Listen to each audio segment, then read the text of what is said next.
عليكم السلام ورحمة الله وبركاته. أهلا وسهلا عليكم. مرحبا، الله يبارك فيك إن شاء الله. فتح علينا وعليكم ودي إن شاء الله.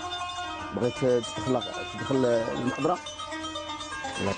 النهار الأول يعني تعليم الحروف الهجائية، ومن بعد تعليم الحروف يعني المنقوطة والغير المنقوطة، ومن بعد الحروف بالتمحيص يعني اللي هو المحس، يعني عليها الضمة، عليها يعني الاشكال نتاع يعني الاشكال نتاع تثبيت على الحروف يقراها، ومن بعد نكتبوا ليه يعني في اللوح نتاعته مثلا الحمد لله رب العالمين، الحمد لله هذه يقراها كما هكا: الف لام حاء ميم دال لام ها.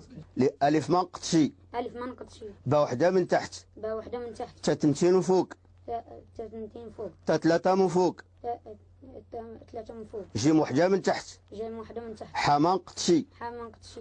هذيك لك يعني تولي يكتب ليه وقت اللي يوصل لسورة الرحمن، ويولي سميتو يولي ينتقل لمرحلة نتاع يعني باش يكتب ليه يعني الطالب يبقى يكتب ليه في الطبق، يكتب ليه يعني يكتب ليه الآية في الطبق وهو ينقلها يديرها في لوحه.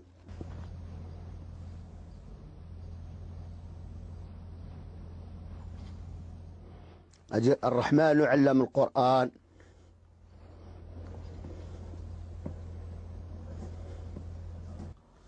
الرحمن علم القرآن، خلق الإنسان، خلق الإنسان